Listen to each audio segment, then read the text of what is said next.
Well, Donald Trump is president, and Kamala Harris lost. And I know why. Now, don't get it twisted. There are a variety of different reasons why Kamala lost, much of which she had little to no control over.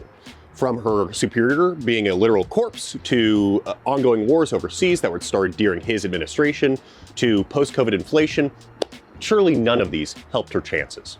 But right now, there are a lot of people trying to pin down the definitive cause of her loss.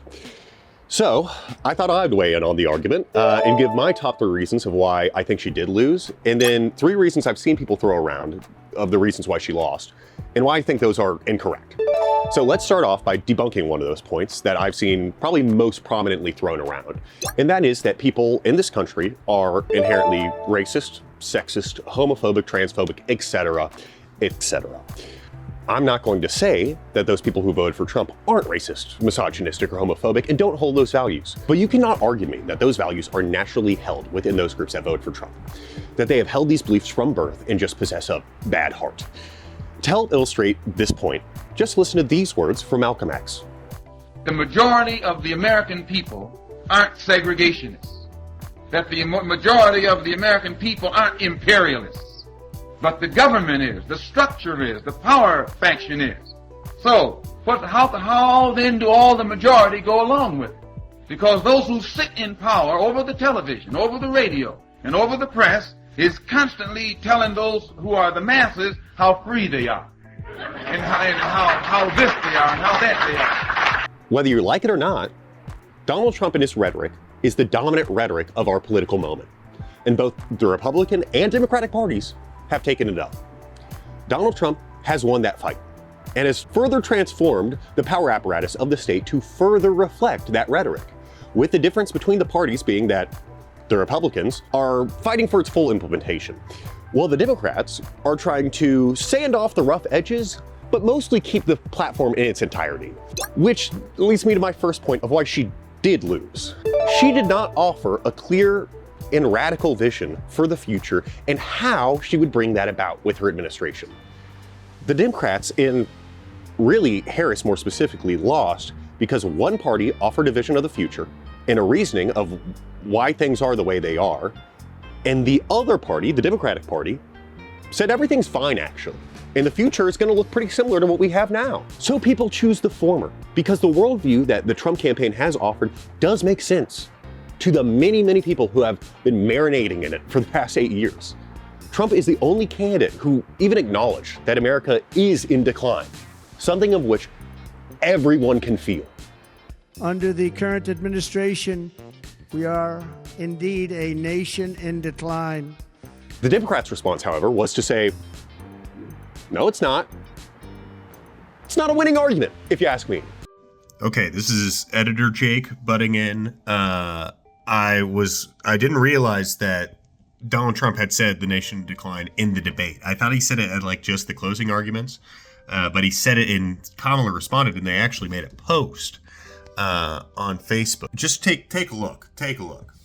We're a failing nation. We're a failing nation. We're a nation that's in serious decline. Instead of always disparaging the American people, let's turn the page on this. Let's not go back. I believe very strongly that the American people want a president who understands the importance of bringing us together, knowing we have so much more in common than what separates us.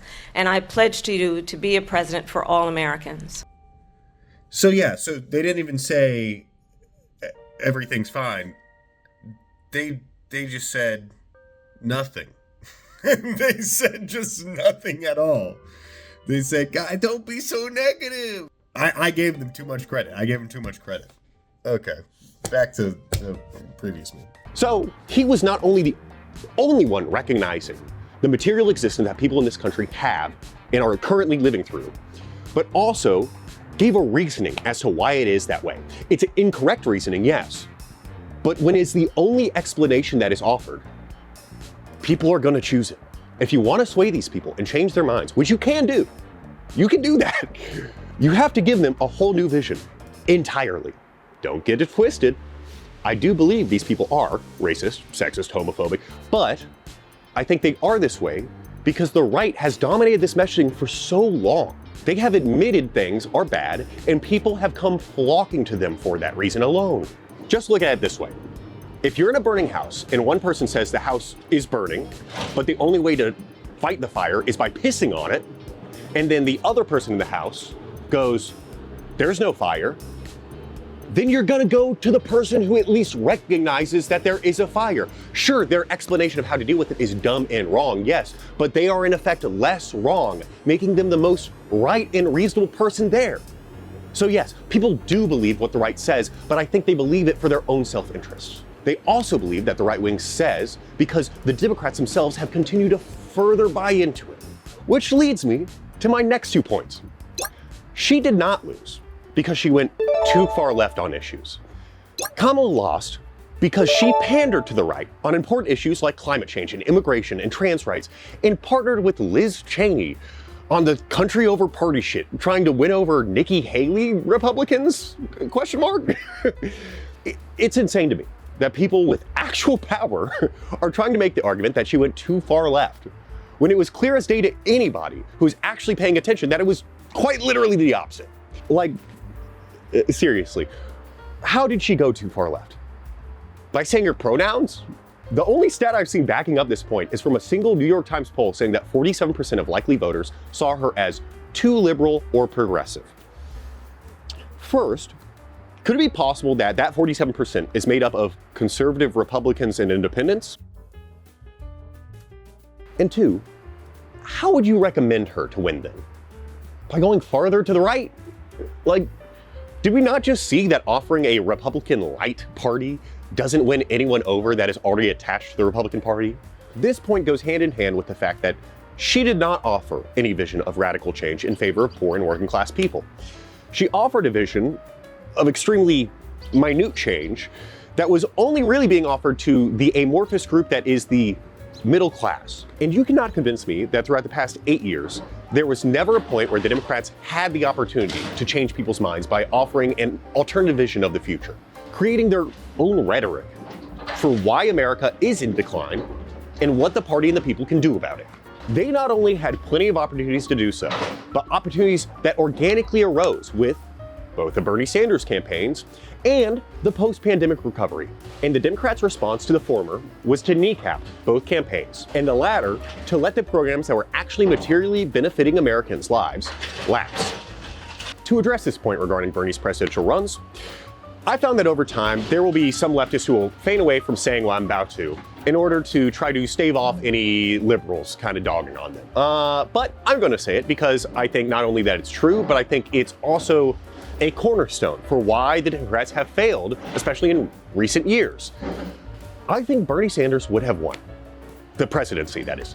And by doing so, would have reshaped the Democratic Party so that it could be viable in the future. However, due to the Democratic establishment not desiring that radical change and the possibility of having their bag-getting ability nerfed, shut down both campaigns. And because of that, the right wing's racist and misogynistic rhetoric has flourished and found meaning and understanding in those groups that have been left behind, or shunned, or chastised by the Democrats. And this discarding of people's material interests continued into Biden's presidency. Which leads me to my last point on why she did lose. Biden, or AKA him running for re-election as a corpse and then dropping out last minute, plus the failures of his administration.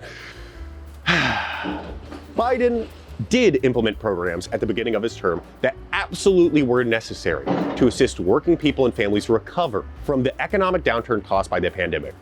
His biggest mistake, though, was letting those programs expire.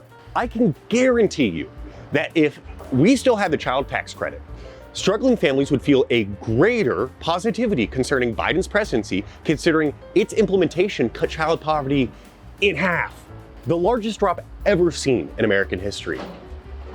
However, his administration let the child tax credit expire at the beginning of 2022, sending millions of children and families back into poverty. I'm sure that that had a much greater impact than the NASDAQ or the S&P 500 did on how people felt about the economy. Well, at least his administration didn't continually spout about having the best economic recovery in the world, pinning Biden's very name to the economy. Oh. Right. And this is not to say Kamala was in an easy position. My point is that it probably would not have hurt her to separate herself from the current administration and the many unenviable policy positions that were attached to it. I think even with the brevity in which her campaign did have to arise, there were plenty of opportunities to break with Joe on many important issues. Most importantly, Gaza, but also on issues of workers' rights and the economy, aka how you were going to put more money in people's pockets. But when asked what she would do differently, this was her response. Would you have done something differently than President Biden during the past 4 years? There is not a thing that comes to mind. And This is all to say that her and her campaign's failure is on her and the Democratic Party, not on any individual person, and especially not on any race, gender, or nationality group. So if you're one of those people who are blaming the loss of the Democrats on young men or Latinos, in my opinion, you have a fundamental misunderstanding of how electoral politics works. To say that people themselves failed is exactly the kind of smarmy and degrading rhetoric that people have come to know and abhor from the Democratic Party. And it's just another part of why people didn't vote for them. No, it's not their fault they lost. Kamala ran a flawless campaign. And nothing that was true yesterday about how flawlessly this campaign was run is not true now. I mean, this really was an historic, flawlessly run campaign. Queen Latifah never endorses anyone. She came out and endorsed. This thinking that this is any specific demographic's fault for voting a certain way or not voting at all is ridiculous. To blame people in this way is ineffective, off-putting, and quite frankly, loser behavior. It's the Democratic Party's job to win these voters over. Would it be nice if every voter was hyper-informed about every issue so that when they were voting on tariffs, they knew that it would actually raise cost of things than lower them? I mean, it would be very annoying, but yeah, it would be better electorally. But that's not the world we live in. The America we live in is one in which most people are checked out or have a very surface level understanding of what is going on in American politics. This does not mean these people are dumb. Maybe a tad bit uninformed, yeah, absolutely. But is that their fault? To me, you have to understand that many people, for one reason or another, are checked out. And it is the Democratic Party's and every party's responsibility to get them involved. The Republicans have given their party an enemy in immigrants, the deep state, Democrats, etc. The Democrats have not. To blame the loss on individuals is the kind of thinking of a loser. And if this or the narrative that the Dems lost because they went too far left, or any of these other incorrect or just plain stupid analysis prevail, then I'm 100% sure that the Democratic Party will never win the presidency again. They have dug their grave, and now they get to lay in it. Unfortunately, we're laying right beside them. We're back. The house is gone. It got really loud, so I couldn't keep recording. I got some footage of it though, I can show that. Oh shit.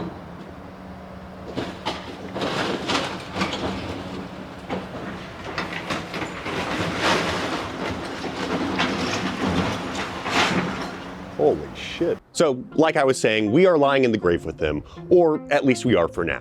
Now, this leads me to my last point about why they did not lose. The Democrats didn't lose because they didn't have their own Joe Rogan, okay?